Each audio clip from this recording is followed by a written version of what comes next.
वर्णानामर्थसङ्गानां रसानां छन्दसामपि मङ्गलानां च कर्तारो वन्दे वाणी विनायको।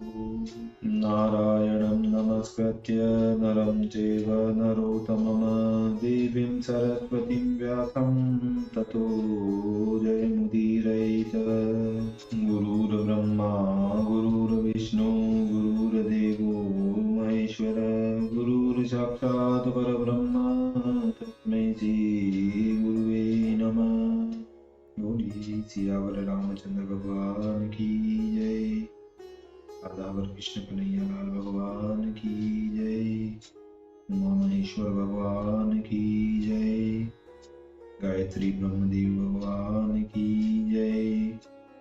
सद्गुरुदेव भगवान की जय। माता पिता देव की जय। समस्त संतगण भगवान की जय।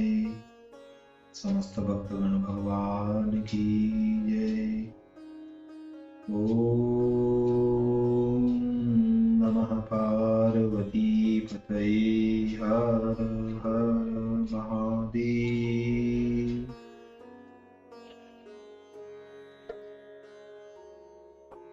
तो मित्रों और आप सभी श्रीमद् भागवत कथा के श्रेष्ठ रसिक जनों श्रोतागणों, अब तक हमने श्रीमद् भागवत कथा के नियमित रूप से क्रमबद्ध रूप से 7 स्कंदों तक की कथा को श्रवण किया है, कीर्तन किया है, भजन किया है, मनन किया है, पठन किया है। अब हम उसी क्रम में अष्टम स्कंद 8वें स्कंद की ओर कथा को अग्रसर करते हैं। 8वें स्कंद का प्रारंभ करते हैं।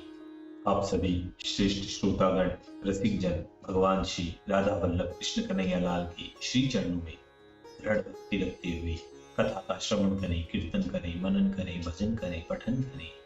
बोलिए श्री राधावर कृष्ण कन्हैया लाल भगवान की जय।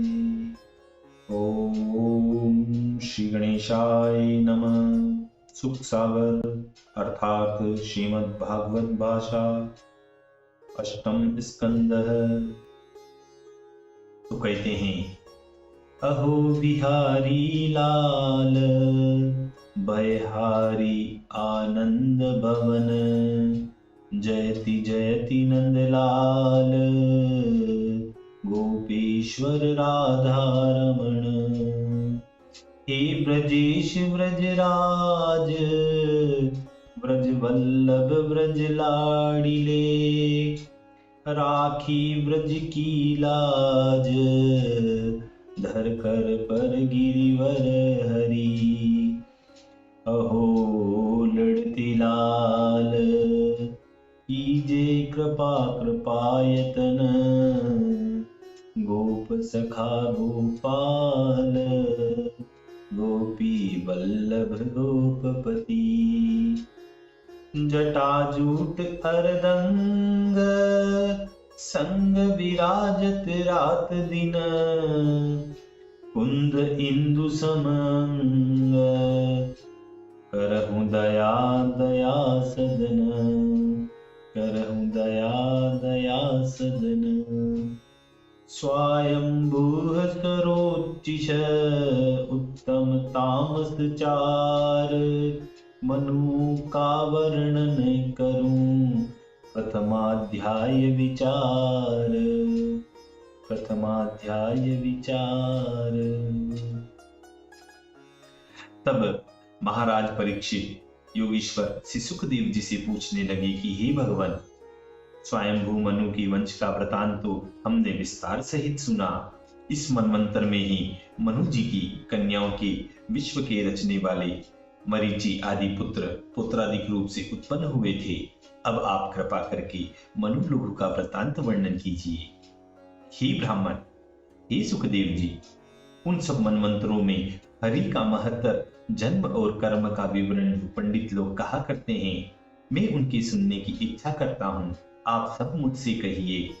भगवान विश्व भावन ने पिछले पिछले मनवंतरों में जो जो चरित्र किए और आगे को जो जो करेंगे और वर्तमान मनवंतर में जो जो कुछ लीला करते हैं वे सब आप कहिए। तब श्री सुखदेव जी बोले कि हे राजन, हे परीक्षित, इस कल्प में स्वयंभू मनु आदि 6 मनु हैं। उनमें से स्वयंभू मनु की, जिससे देवता आदियों की उत्पत्ति हुई है, उनका वृतांत हम तुमसे कह चुके हैं।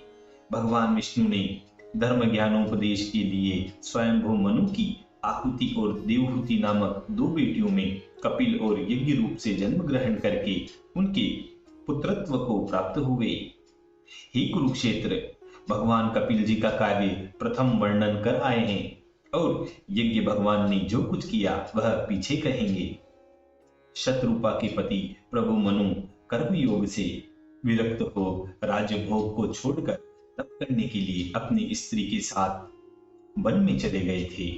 उन्होंने सुनंदा नदी के किनारे एक पांव से खड़े होकर 100 वर्षों तक निरंतर अति कठोर करके विस्मित के समान होकर यह वक्ष्यमाण कहे। मनु जी ने कहा था कि स्वतः चित्व स्वरूप और इसी की करके प्रत्युक्त जो चिदात्मा है उससे विश्व चैतन्य होता है, परंतु यह विश्व उसको सचेतन करने को समर्थ नहीं है। क्या आश्चर्य है कि यह जन उसको नहीं जानता, परंतु वे इसको जानते हैं। लोक में जो कुछ प्राणियों के सहित दिखाई देता है वह सब ही ईश्वर की सत्ता और चैतन्य शक्ति से व्याप्त है। इसलिए ईश्वर ने जो कुछ दान किया है उससे ही सब भोगों को भोगो और अपने लिए पराये दान की वांछा न करो। अथवा और किसी के पास धन है ही क्या जो उसको उसकी वांछा करोगे? उसके अतिरिक्त वह परमात्मा सबको देखता है, परंतु लोग अथवा किसी के भी नेत्र उसको नहीं देख सकते, क्योंकि वह नेत्रादि का विषय नहीं है।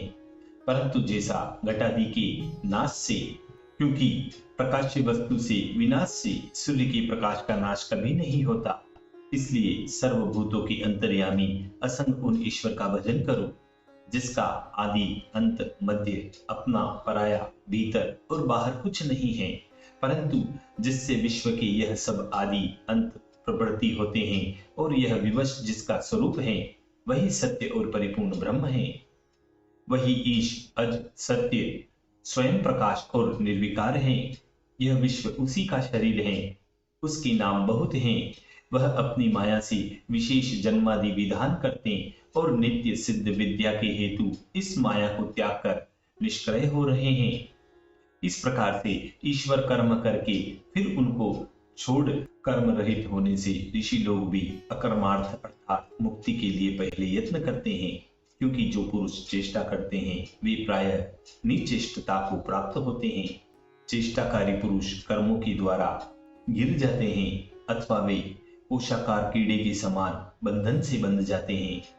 इस प्रकार की शंका नहीं की जा सकती, क्योंकि भगवान ईश्वर चेष्टा करते हैं और उनमें आसक्त नहीं होते। इसलिए जो पुरुष उनकी अनुवृत्ति करते हैं वे भी आत्मलाभ होने से चरितार्थ हो जाते हैं और कभी उनमें आसक्त नहीं होते।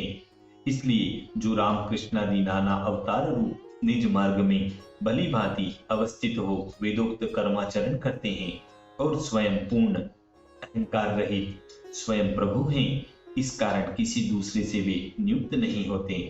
और जो अखिल धर्म का प्रचार करने के लिए अपने आचार से मनुष्यों को शिक्षा देते हैं, हम उन्हीं ईश्वर की शरण ग्रहण करते हैं। श्री सुखदेव जी बोले कि हे राजन, हे राजा परीक्षित, शत्रुपा के पति यज्ञ में समाधि लगाकर उपनिषद के मंत्र उच्चारण करने लगते थे। असुर और राक्षसगण उनको देखकर अवश्य के समान समझकर भूख लगने से उनको खाने को दौड़ते थे।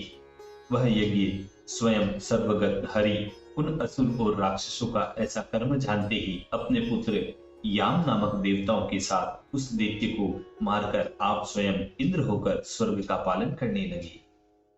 देखिए यहाँ एक शंका आती है।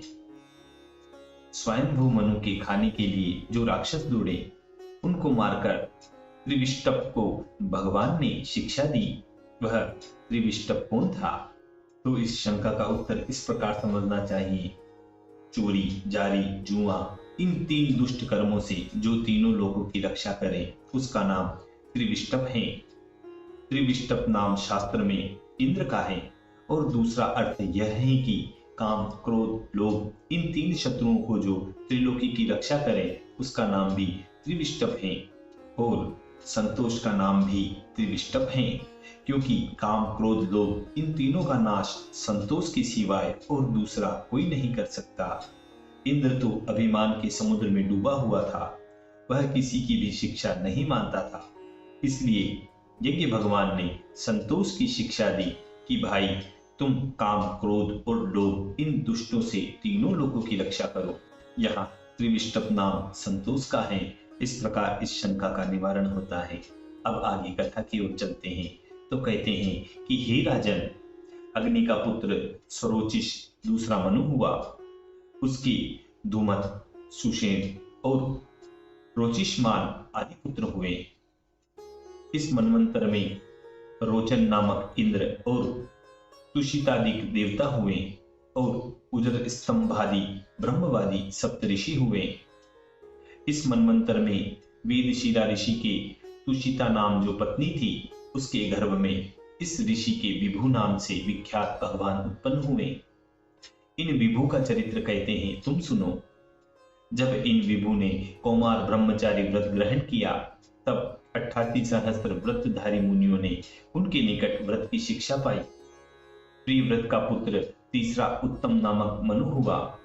उसके पुत्र पवन, संजय और यज्ञहोत्रादि हुए।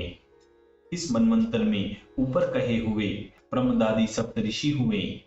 सत्य, देवश्रुत और भद्र ये देवता हुए और सत्यजित इंद्र हुए। और इसी मनवंतर में धर्म की सुंदरता नामक भार्या से भगवान पुरुषोत्तम सत्यव्रत गणों के साथ उत्पन्न होकर सत्यसेन के नाम से विख्यात हुए। उन्हीं सत्यसेन ने इंद्र के मित्र होकर झूठ बोलने वाले दुःशील, असत, यक्ष, राक्षस और भूतद्रोही प्राणियों को मार डाला। तीसरे मनु उत्तम के भ्राता तामस नामक चौथे मनु हुए। उनके पृथु, ख्याति, नरकेतु आदि 10 पुत्र हुए।